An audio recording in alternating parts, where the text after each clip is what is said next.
오늘 제가 하나님 말씀 40분 설교할 수 있는 기회를 얻었는데 몇 주 동안 고민하고 기도하면서 준비를 했습니다. 근데 오늘 오전에 보니까 목사님이 베드로전서 1장, 2장 말씀하시는데 뭐가 성령께서 이렇게 조화를 잘 맞게 해주시는 것 같습니다. 그리고 오늘 오전에 주의 만찬이 있었잖아요. 그때 우리가 포도즙, 예수 그리스도의 보혈을 상징하는 그 포도즙을 함께 맞았습니다. 그래서 오늘 이 메시지를 전하는 것이 참 합당한 것 같습니다. 베드로전서 1장 1절에는 베드로가 성도들을 가리켜서 나그네라고 이야기했습니다. 베드로 전후서는 AD 주 65년, 66년에 기록되었다고 전해지는데 베드로도 이 죽음을 앞두고 있고 또 거대한 핍박, 그냥 평상적이지 않은 엄청난 핍박이 성도들에게 다가가고 있음을 베드로는 알았습니다. 자기는 죽을 때가 되었고 어마어마한 핍박은 몰려오고 있고 사랑하는 형제 자매님들 그리고 이 성도들을 어찌하냐, 그 마음에 정말 간절하고 애절한 마음이 넘쳤고 그 마음을 또 써서 성령께서 베드로 전후서를 기록하게 하셨습니다. 정말 읽어보면 바울의 서신서도 놀랍지만 베드로 전후서도 어떻게 이렇게 간절할 수가 있나, 어떻게 이렇게 한마디 한마디가 절묘하게 조화가 될 수가 있는가 놀라지 않을 수가 없습니다. 이 베드로는 그리스도인들을 가리켜서 1장 1절에서 나그네라고 이야기했습니다. 2장 11절에서도 나그네요 순례자들이라고 이야기했습니다. 나그네라는 단어는 이게 어디에 초점 맞추느냐에 따라서 좀 의미가 다가오는 게 달라질 수 있지만 성경적으로 해석할 때는 굉장한 단어입니다. 왜 그럴까요? 히브리서 11장 13절, 14, 15, 16절에 이 나그네 그리고 순례자에 대해서 설명이 쭉 나옵니다. 거기 보면 이 나그네라는 사람들은 자기가 그리스도인 나그네들은 이 세상에서 자기가 나그네요 순례자인 것을 숨기지 않았습니다. 고백했습니다. 고백했다고 기록되어 있고, 그리고 14절에서 히브리 11장 14절에서 그런 것들을 말하는 자들은 자기들이 본향을 찾고 있음을 분명히 나타내느니라. 자, 나는 나그네입니다. 나는 순례자입니다. 나는 본향을 향해서 가고 있습니다. 그 사실을 분명하게 나타냈다는 것입니다. 숨기지 않았고 도망가지 않았고 정확하게 자기가 누군지를 증거했다는 것입니다. 나는 하늘 왕국 천국을 향해 가고 있습니다. 거기에는 내 아버지가 기다리고 있는데 창조주이십니다. 그리고 거기에는 천사들의 무리가 있고 그 천사들은 나의 수종을 종들이고 수많은 의인의 영들이 있고 형제 자매님들이 나를 기다리고 있고 거기에는 내 집이 있습니다. 새 예루살렘 성이라는 놀라운 도시가 하나님이 나를 위해 준비해 놓은 도시입니다. 나는 그곳에 갈 것입니다. 그걸 이야기했다는 것입니다. 그런 나그네를 보고 하나님께서 하신 말씀은 16절, 이제는 그들이 더 나은 본향을 사모하니 곧 하늘의 본향이라. 그러므로 하나님께서도 그들의 하나님이라 불리는 것을 부끄러워하지 아니하시나니 그분께서 그들을 위하여 한 도시를 예비하셨느니라. 하나님께서도 그들의 하나님이라 불리는 것을 부끄러워 아니하시나니, 여기서 그들은 나그네를 이야기하죠. 하나님은 저 나그네들의 하나님이다, 나는 저 나그네들의 하나님이다, 그렇게 불리는 것을 부끄러워하지 않았습니다. 자랑스러워했습니다. 그러니까 이 성경적인 나그네가 얼마나 놀랍고 자랑스러운 명칭입니까? 안 그렇습니까? 자랑스러우시죠? 예, 우리 너무 자랑스러워가지고 이거를 이야기하고 싶어가지고 몸살이 나는 겁니다. 어떻게 하면 이걸 좀 전할 수 있을까? 예? 나는 저 좋은 곳에 향해서 가고 있는데 내 어머니도 아버지도 형제 자매 친척 친구 다 좀 데려가고 싶어가지고 애가 타는 사람들, 이 사람들이 바로 나그네라는 것이죠.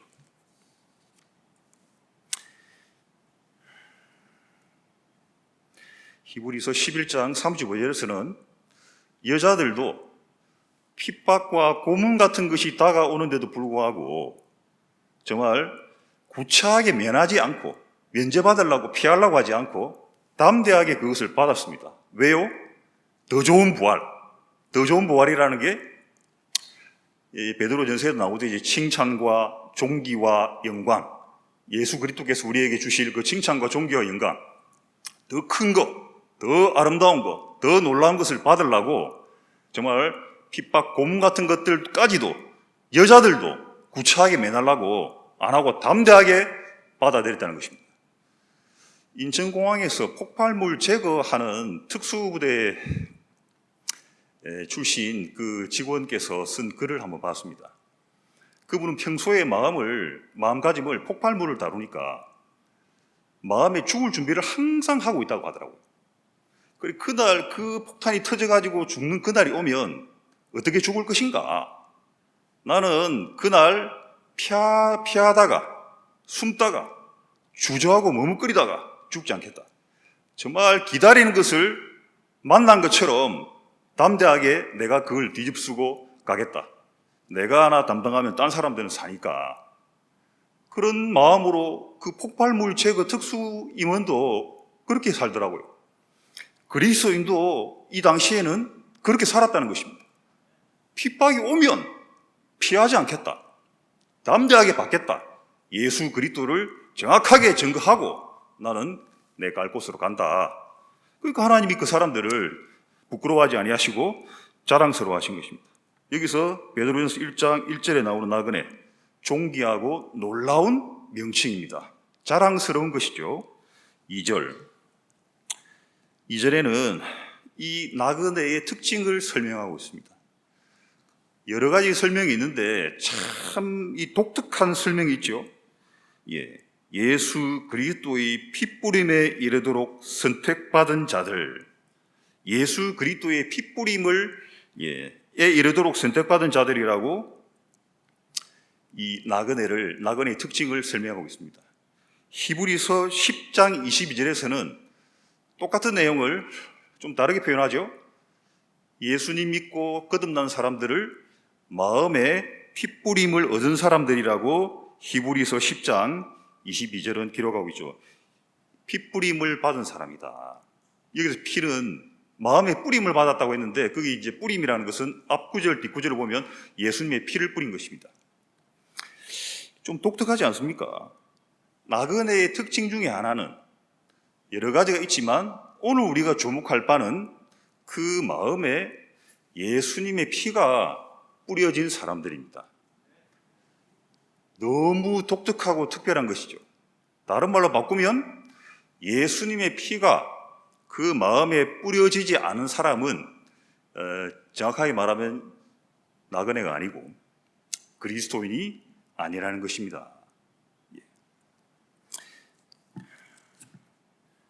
그리고 이제 6월절 어린 양의 출애굽기 12장 말씀을 통해서 피를 뿌린다는 것에 대해서 구약 성경에서 설명을 하고 있죠. 출애굽 당시 애굽 이집트를 탈출할 당시에 그 집 문에 상인방과 문 옆 기둥 설주에 어린 양의 피를 뿌렸는데 그 피를 뿌린 집에는 파멸하는 천사 사자가 들이닥치지 못했습니다. 파멸과 심판이 그 집을 지나쳐야 했습니다. 절대로 그 집에 덮치지 못했다는 것이죠. 심판을 면하게 하는 표가 되는 것이 바로 이 어린 양의 피라는 것입니다. 근데 좀 그래 좋아. 이제 모르는 사람 같은 경우에는 도대체 마음에 그래 피를 뿌렸다는데 어떻게 뿌리는 거지? 아니 2000년 전에 뭐 타임머신을 타고 가가지고 십자가 밑에서 예수님 피를 내 마음에 뿌려야 되는 거야? 이해가 안 되잖아요. 그 성경은 친절하기 때문에 이런 부분에 대해서 자세한 설명을 하고 있습니다. 요한복음 6장 53절에서 56절에 보면 오늘 우리 주의 만찬 때 했던 것처럼 이제 그 예수님의 피, 그 주의 만찬이 상징하듯이 예수님의 피를 마시면 그 사람 속에 영원한 생명이 들어가게 되고 예수님의 피를 맞은 사람은 그 사람 속에 하나님이 들어가시고 그 사람도 하나님 안으로 들어가서 함께 가게 된다. 이런 놀라운 신비로운 영적 사실을 기록해 놓고 있습니다. 동시에 요한복음에서는 그러면 예수님의 피를 마시는 게 뭐냐? 그것은 곧 예수 그리스도의 피에 대해서 성경에 기록해 놓은 그 말씀을 보고 이해하고 받아들이는 것, 믿는 것을 예수님의 피를 마시는 것이라고 말씀하고 있습니다. 그래서 똑같이 마음에 예수님의 피를 뿌리는 것도 똑같이 성경에 기록해 놓은 예수님의 피에 대한 이 말씀을 믿는 것이 바로 우리 마음에 예수님 피를 뿌리는 거예요. 마시는 거예요. 복잡하게 생각할 거 없고, 그렇다는 것입니다. 그래서 이제, 이렇게 되면은 하늘에서 이렇게 세상을 내려다 봤을 때 이 관점에서는 사람을 두 종류로 나눌 수 있는 것입니다. 마음에 예수님의 피를 뿌리고 천성을 향해서 새 예루살렘이라는 도시를 향해서 나아가고 있는, 하나님이 보실 때는 이 초라한 어떤 이 거지 같은 이런 초라하고 정말 어지러운 참 나약한 모습이 아니라 로얄 패밀리가 찬란하게 영광스럽게 진군하고 있는 행차의 모습이라는 것이죠. 행차의 모습. 그래서 하늘에서 볼 때는 예수님 피를 뿌림을 받고 하늘나라 천국, 하늘 왕국으로 가는 사람이 있고, 마음에 예수님 피 없이 지옥 불호수로 떨어지고 있는 어둠에 속한 사람들이 있다는 것이죠. 두 종류로 있습니다. 위에서 볼 때는 훤하게 보일 것 같아요. 여러분은 어느 종류에 해당하십니까? 그러니까 예수님의 피로 그 사람의 신분이 갈라지는 것이죠. 그 사람의 영원한 운명이 나뉘는 것입니다. 이제 이래 되면은 사람들 마음속에 그래 대충은 알겠는데 좀 설명이 좀 부족하다.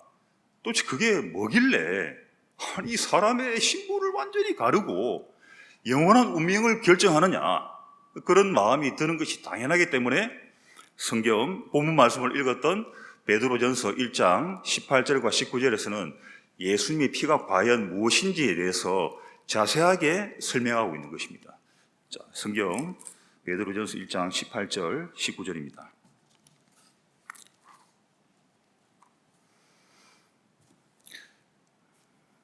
너희가 아는 바와 같이 너희 조상들로부터 전통으로 물려받은 너희의 헛된 행실에서 너희가 구속받은 것은 은이나 금같이 썩을 것들로 된 것이 아니요 흠도 없고 점도 없는 어린 양의 피 같은 그리스도의 보배로운 피로 된 것이니라. 간단하게 분류를 해도 여기에는 5가지의 특징이 기록되어 있습니다. 1번은 예수님의 피는 구속, 곧 용서, 죄 용서의 피다. 왜냐하면 구속이라는 말은 건질 구자, 그리고 재물을 바쳐서 죄를 면제받게 하다 속자 해가지고 죄 용서를 말합니다. 2번째 특징, 예수님의 피는 썩을 것이 아니다. 썩지 않는 것이다. 없어지지 않는 것이다. 영원한 것이다. 3번째 특징, 예수님의 피는 흠도 없고 점도 없다. 깨끗하고 순수하고 거룩하다. 4번째 특징, 예수님의 피는 어린 양의 피다. 어린 양의 피. 성경에는 예수님은 유월절 어린 양이시고, 그리고 동시에 요한복음 1장 29절에 나오듯이 세상 죄를 제거하시는 하나님의 또한 어린 양입니다. 그냥 피가 아니라 하나님이 분명히 예표로 보여주신 어린 양, 그 어린 양의 피라는 것이죠.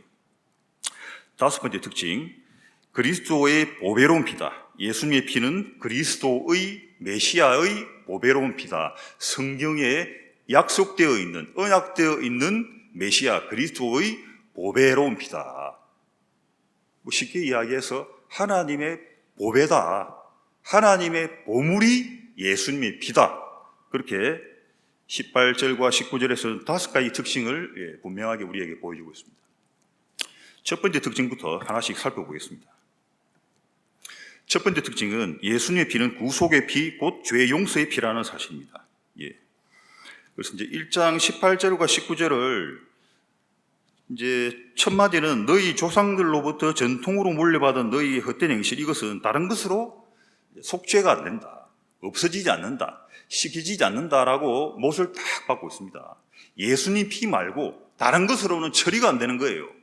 곧 우리가 아담으로부터 물려받은 그 죄 때문에 죄인으로 태어났는데, 그 죄를 씻는 것은 율법을 지키는 것으로도 안 되고, 불공을 드리는 것으로 안 되고, 뭐 돈을 바치는 것으로도 안 되고, 귀신을 쫓아내는 것으로도 안 되고, 불치의 병을 낫게 하는 것으로도 안 되고, 그 어떤 것으로도 안 되고, 딱 하나 예수님의 피로만 구속이 된다.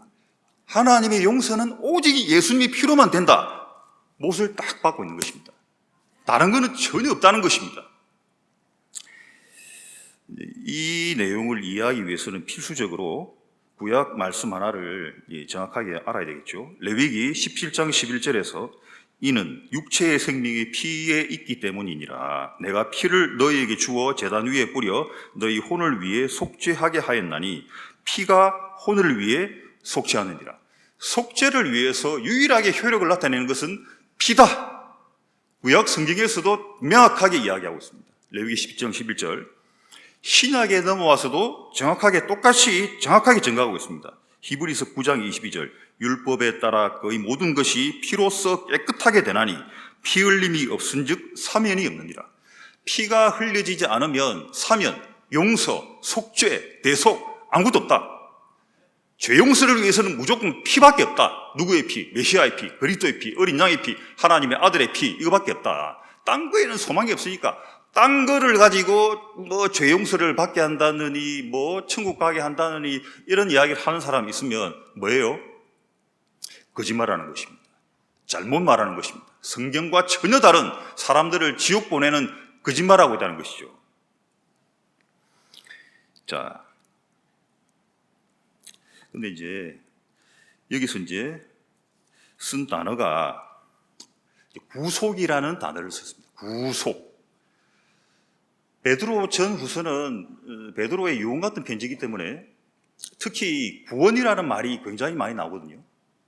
9번 나옵니다.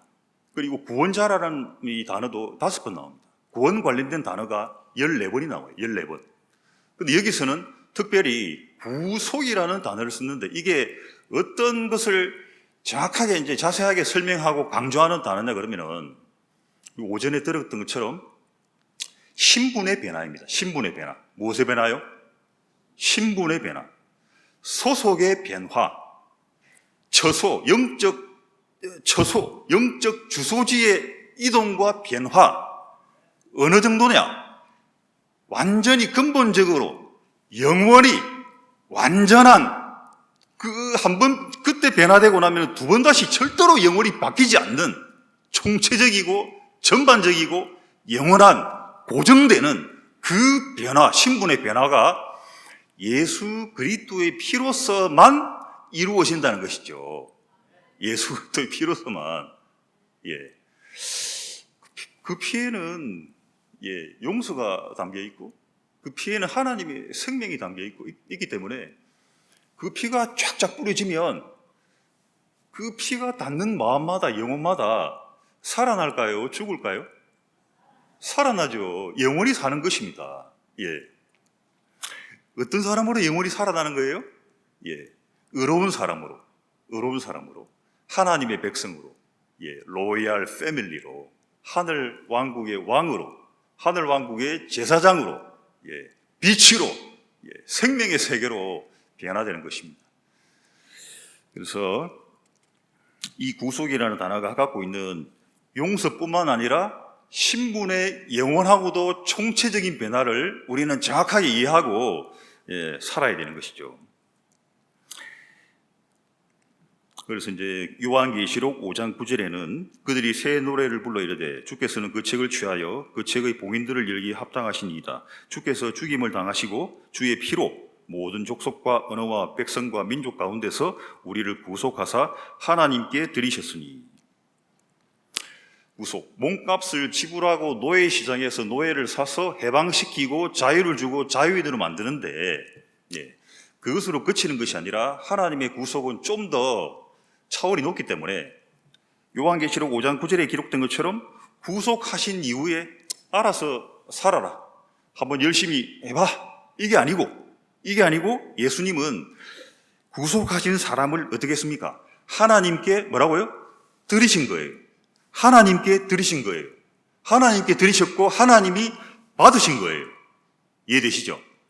그러니까 예수님의 피로 구속받은 사람은 뭐 집도 절도 없고 아무 소속도 없는 그냥 마음대로 사는 그런 자유인이 아니라, 그런 식의 자유인이 아니라 하나님의 소유가 되는 것입니다.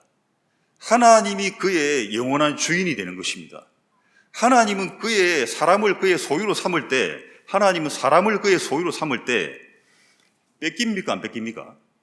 절대로 안 뺏기죠. 영원한 것입니다. 하나님의 소유로는. 그리고 하나님이 사람이라는 존재를 자기 소유로 삼았습니다. 그러면은 영원히 그냥 물건으로 취급합니까? 어때요? 물건으로 취급하는 거예요? 종으로 취급하는 겁니까? 아니죠. 뭘로 취급합니까? 하나님의 자녀로 취급하는 것입니다. 하나님의 것이 되는 사람은 하나님의 자녀가 되는 것이죠. 왕이 되는 것이고 제사장이 되는 것입니다. 그래서 그 예수님의 피가 뿌려진 사람에게 하나님께서 하나님의 영, 성령을 주셔가지고 성령으로 말미암아 또한 아바, 아버지, 아빠 하고 부를 수 있게 만드는 것입니다. 그리고 히브리서 13장 5절에서도 결코 너를 떠나지 아니하고 너를 버리지 아니하리라고 맹세하셨습니다. 근데 이제 신분 관련해가지고 이제 한국도 그렇고 전 세계적으로 참 많은 혼돈이 있고 어지러운 것이 있기 때문에 신분의 변화와 관련해서 하나 조금 더 말씀드리겠습니다.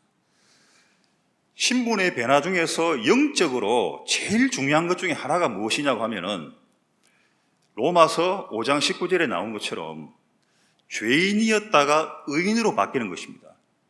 한 사람의 범죄로 말미암아 많은 사람이 죄인들 같이 한 사람의 의로운 행동으로 말미암아 의로운 자가 되죠. 의롭게 됩니다. 간단한 단어로 의인입니다. 의인. 의인이라는 단어 아시죠? 마틴 루터가 로마서 1장 17장을 읽다가 깨달은 것, 오직 의인은 믿음으로 말미암아 살리라.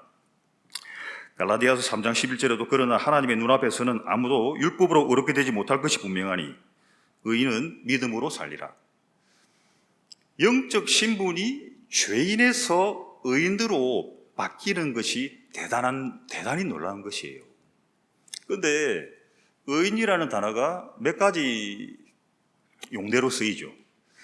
구약에는 하나님의 법대로 의롭게 진짜 착하게 성실하게 진리에 맞게 그렇게 살았을 때 그 사람을 의인이다, 그렇게 평하는 경우도 있고, 두 번째 신약에 와가지고는 율법을 지켜가지고 자기가 천국 가보려고 노력하는 자칭 의인, 또한 다른 말로 위선자, 바리새인 같은 그런 자칭 거짓된 의인이 있고, 세 번째는 주로 바울이 상당히 많이 쓴다는데 하나님의 의를 선물로 받아서 그 하나님의 의 때문에 그 의를 보고 칭해주는 의인이라는 게 있죠.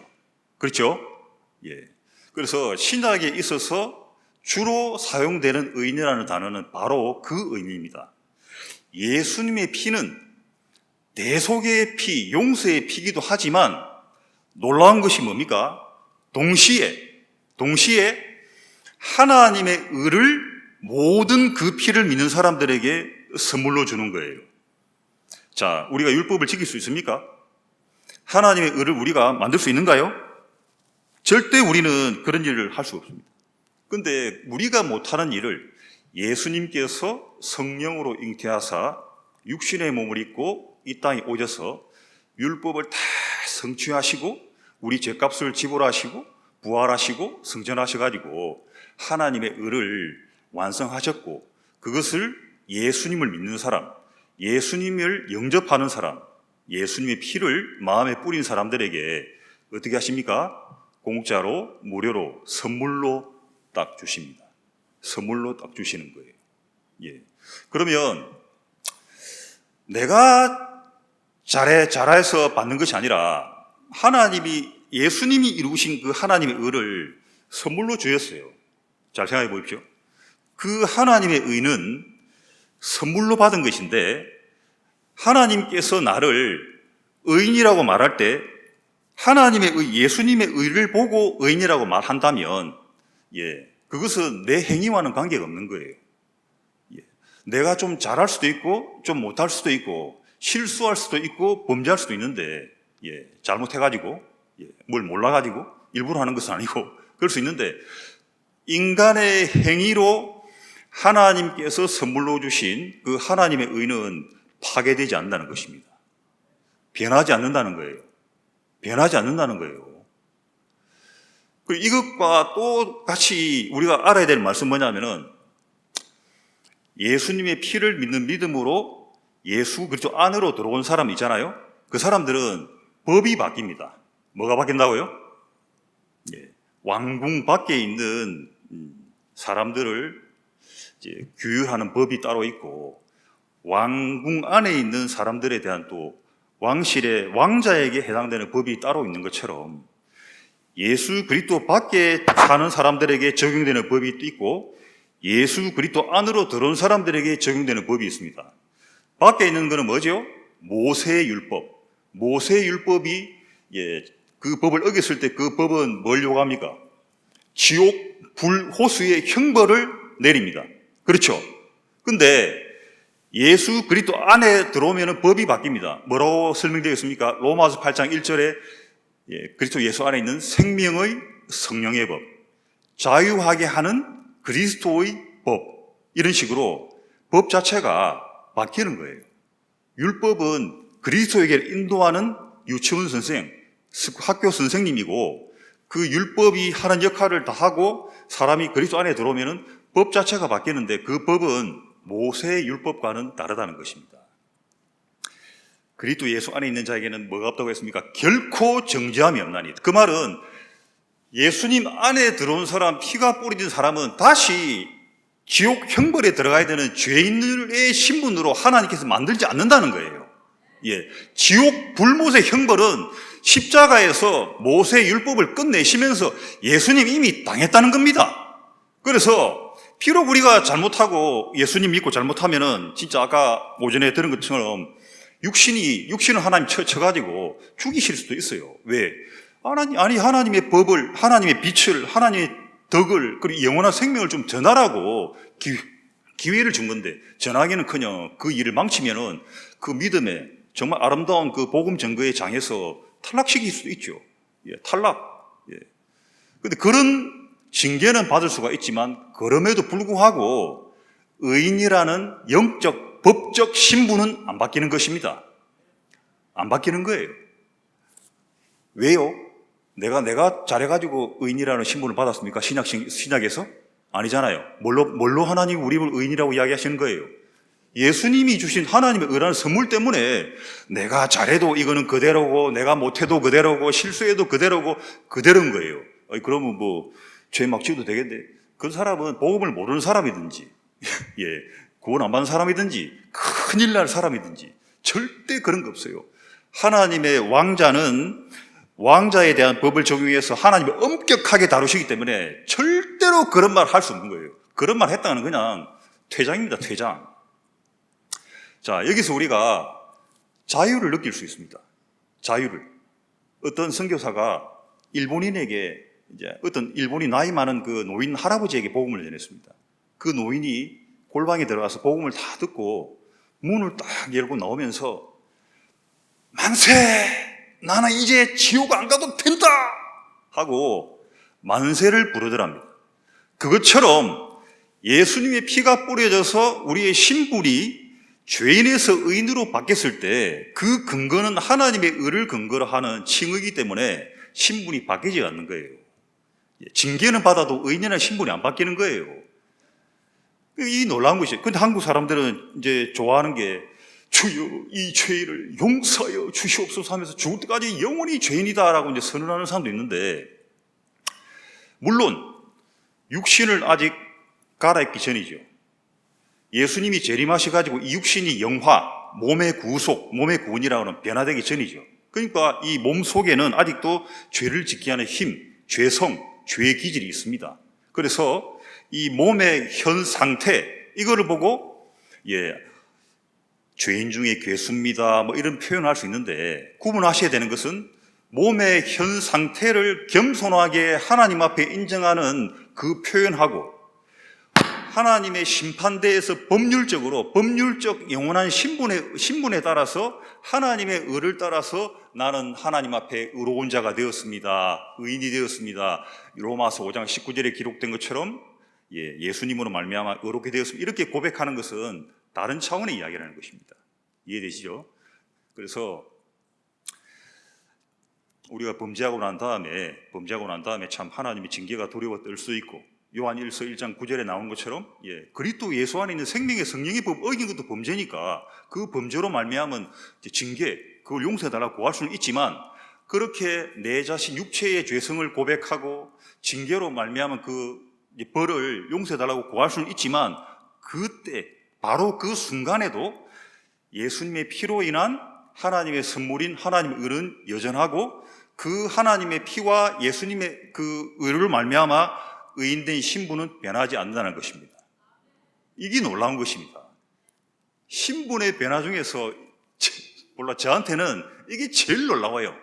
야, 정말 지옥 안 가도 되는구나. 이 의인이라는 신분, 법적 신분은 영원한 거고 하나님의 의를 이제 근거로 한 거기 때문에 안 바뀌는구나. 그게 여러분에게도 위로가 되었으면 좋겠습니다. 두 번째는 예수님의 이제 피의 두 번째 특징은 썩지 않는 피, 영원한 피라는 것입니다. 왜 영원할까요? 왜 썩지 않을까요?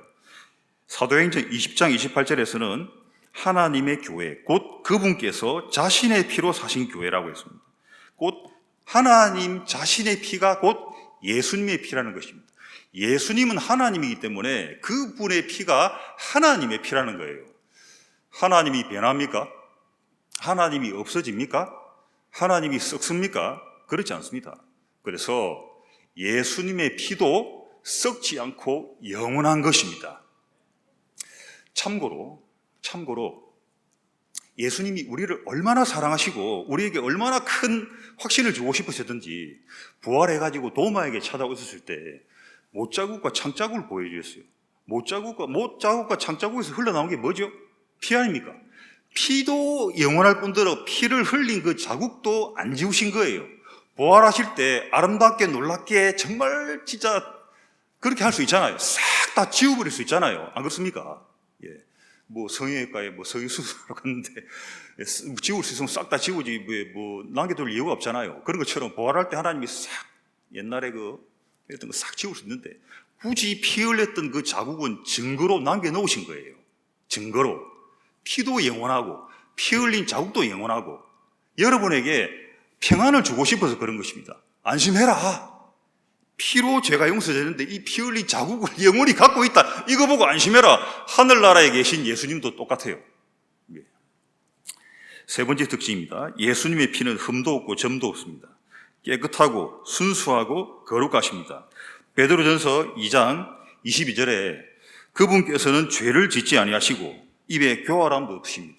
성령으로 잉태되어서 한 번도 죄를 짓지 않고 사셨고 율법을 완벽하게 이루셨고 또한 부활하심으로 그분이 하나님의 아들이라는 사실, 하나님이라는 사실을 우리에게 명백하게 보여주었습니다.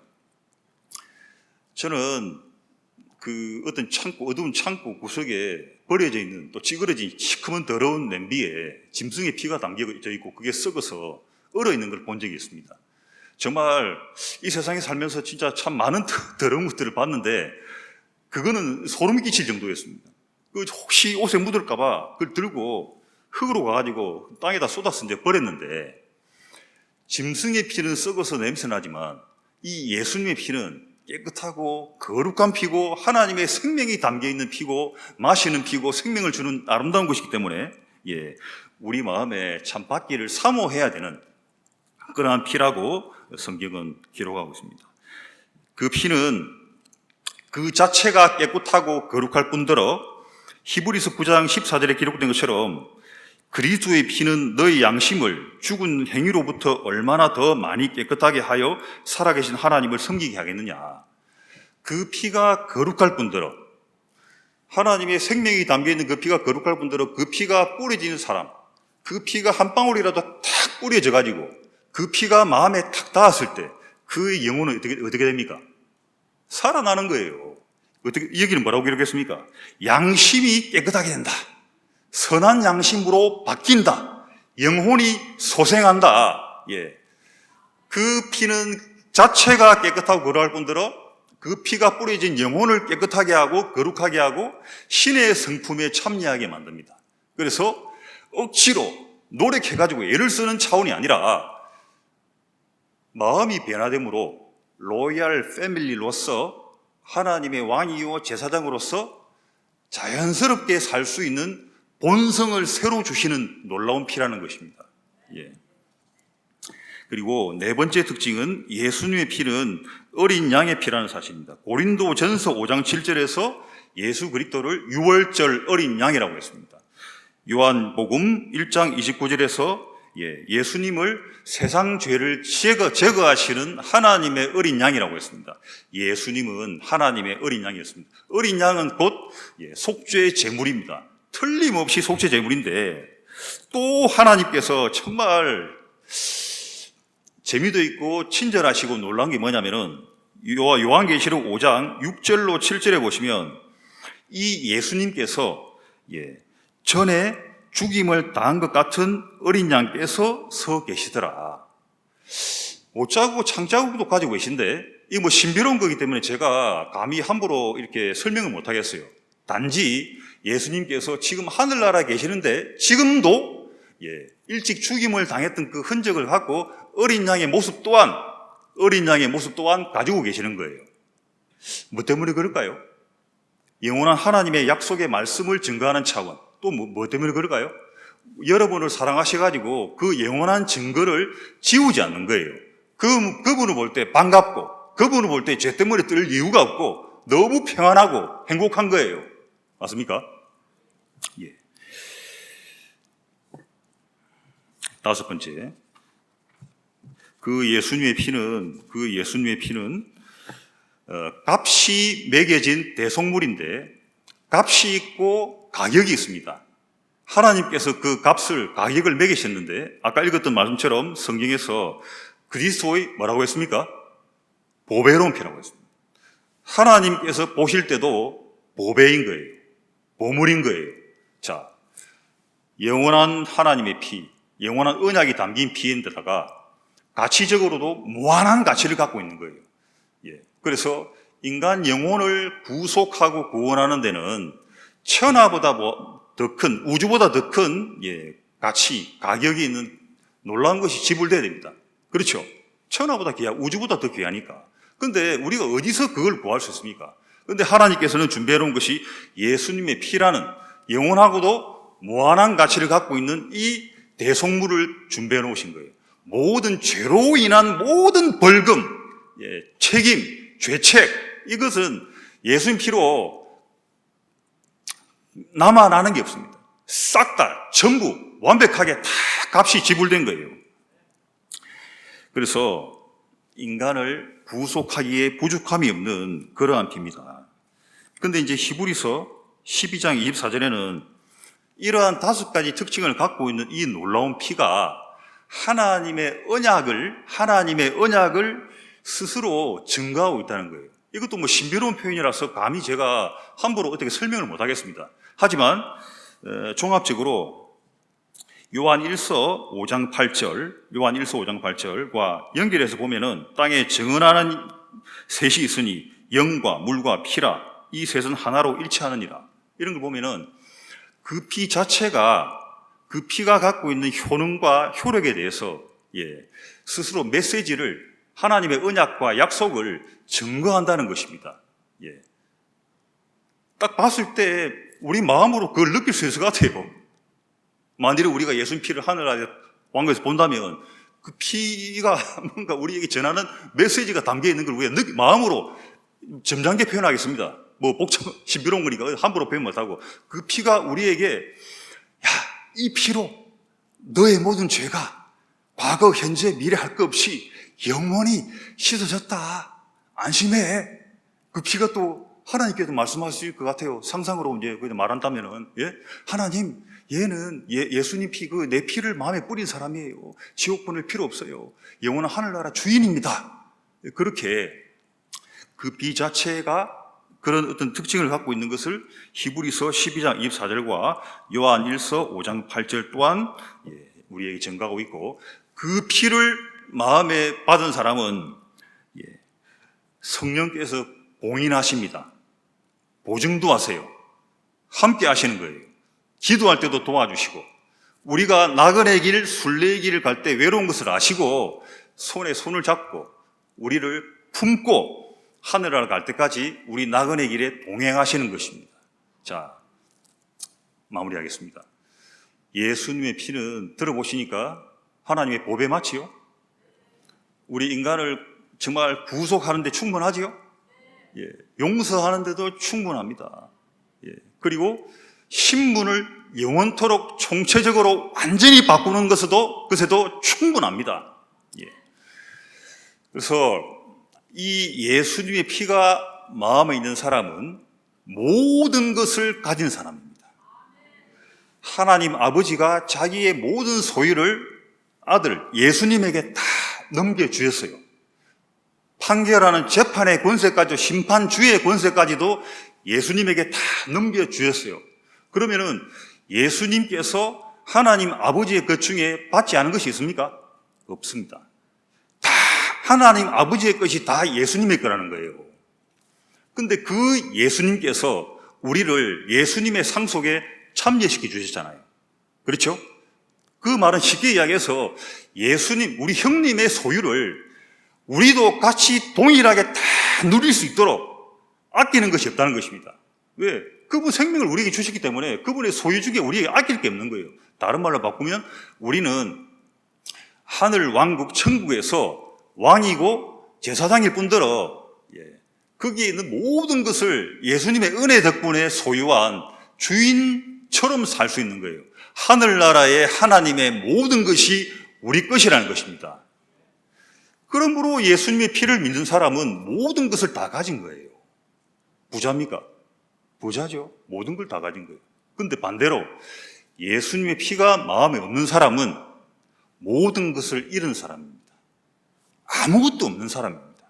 죽을 때 이 세상에서 누구나 가지고 가는 것이 아무것도 없고, 또 떨어지는 곳은 지옥 불호소예요. 예수님의 피가 있는 사람은 하나님의 보배가 있기 때문에 천사들이 받들고 하늘나라 모시는 게 당연하고, 아무것도 없는 사람은 정말 비참하게 처참하게 버려지는 것이 법칙이라는 것이죠.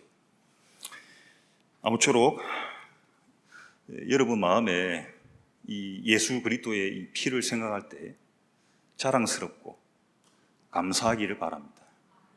어떤 사람은 정말 직장을 잃고 갑자기 퇴직을 당하고 책상이 없어지고 쫓겨났는데 울면서 거리를 걸어서 집으로 오다가 구원받은 사람이었던가 봐요. 갑자기 성광처럼 스치고 지나가는 것이 나 천국 가잖아. 나 천국 가네? 그러면서 이제 웃으면서 만세를 부르고 정말 기뻐하면서 춤을 추면서 이제 집으로 돌아가다 가는데, 그 사람 남은 생애 동안에 정말 그 예수님의 피가, 구원의 은혜가 그 마음을 계속 위로했을 것입니다. 여러분 삶 가운데 정말 억울하고 원통하고 미칠 것 같고 정말 자살하고 싶을 만큼 괴롭고 그런 일들이 인생이라는 것 속에 누구나 다 있다고 하는데, 그때 하나님도 이해가 안 되고 지금 이 상황도 이해가 안 되고 정말 미쳐버릴 것 같고 할 때에 그래도 우리가 아무리 신앙이 약해지고 해도 붙들 수 있는 것이 있습니다. 우리를 위해서 준비된 새 예루살렘 성, 예수 그리스도의 피의 증거, 그 놀라운 피가 우리에게 준 하나님의 모든 것, 그게 우리를 기다리고 있고, 천군 천사들의 무리와 의인의 영들과 하나님 아버지께서 우리를 내려다보시면서 베드로 전후서에 기록된 내용이 저는 한마디로 이렇게 다가옵니다. 힘내라. 파이팅. 곧 끝난다. 너를 위해 정말 놀라운 것이 기다리고 있다. 그 마음에 예수님의 피 보배를 잘 묵상하고 기억하면서 그 나그네 길을 견뎌라. 이것이 여러분 마음에도 동일하게 울려 퍼지기를 바랍니다. 마치겠습니다.